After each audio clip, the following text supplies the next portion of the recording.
स्वागत है आपका एचडीबी अमोक के एक नए वीडियो में। इस वीडियो में हम संकरण निकालना सीखेंगे, वो भी एकदम आसान वाले ट्रिक के साथ। बहुत सारे स्टूडेंट्स हैं जिन्हें ये बहुत ज़्यादा हार्ड लगता है, लेकिन इस वीडियो को देखने के बाद आप इसे एकदम आराम से ही संकरण निकाल सकते हैं। तो बिना टाइम वेस्ट किए चलिए वीडियो को शुरू करते हैं। सबसे पहले हमारे पास 3 स्टेप हैं। पहले में क्या है, अणुओं के अंतिम कक्षा में जो इलेक्ट्रॉन होंगे उनको हम क्या करेंगे, जोड़ देंगे।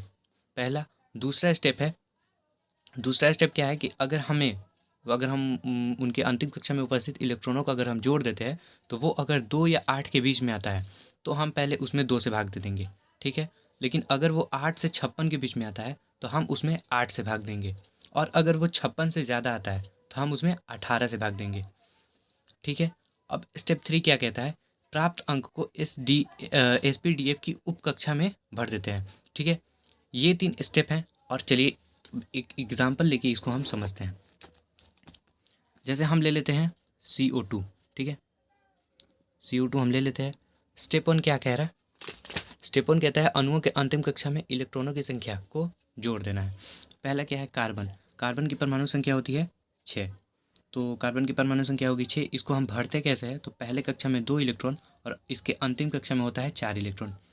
उसी तरह अगर ऑक्सीजन का हम लेते हैं तो ऑक्सीजन की परमाणु संख्या होती है 8, ठीक है। लेकिन इसको हम भरते कैसे हैं, पहले कक्षा में 2 और अंतिम कक्षा में हो गया 6 इलेक्ट्रॉन। लेकिन यहाँ पे 2 ऑक्सीजन है, देखिए 1 कार्बन और 2 ऑक्सीजन है, ठीक है।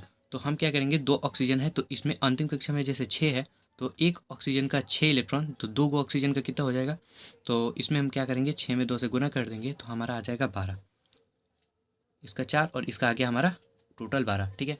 क्या बोल रहा है, इलेक्ट्रॉनों की संख्या को पहले हमको क्या करना है, अब जोड़ देना है। अब 12 और 4 को हम क्या करेंगे, जोड़ देंगे, तो 12 + 4 ये आ जाएगा हमारा 16, ठीक है। अब देखिए, अब स्टेप 2 क्या कह रहा है, स्टेप 2 है प्राप्त अंक अगर 2 या 8 के बीच में है तो 2 से भाग देंगे, ठीक है। और ये कितना है, ये 16 है जो कि 2 से बड़ा है, तो हम क्या करेंगे, ये वाला रूल लगाएंगे। अगर 8 से 56 के बीच में है तो 8 से भाग देंगे, तो ये 8 से बड़ा है तो इसमें हम क्या करेंगे, 8 से भाग लगा देंगे। तो 16 में अगर हम 8 से भाग लगा देते हैं तो आएगा 2, ठीक है। अब हमारे पास निकल के आ गया 2।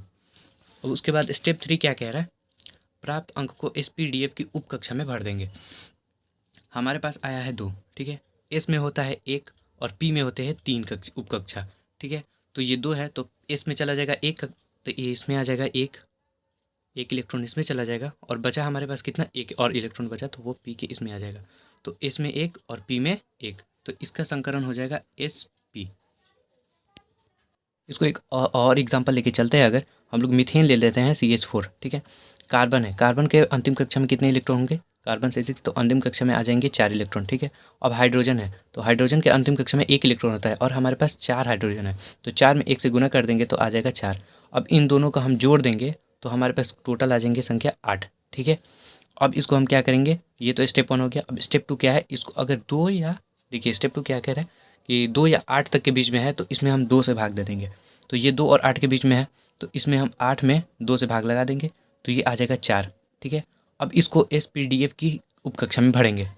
इसमें हम जानते हैं इसमें 1 उपकक्षा होते हैं, तो ये 1 चला जाएगा, और पी में होते हैं 3, तो 1 चला जाएगा इसमें और बचेगा 3, तो वो तीनों चले जाएंगे पी में, तो ये हो जाएगा SP3।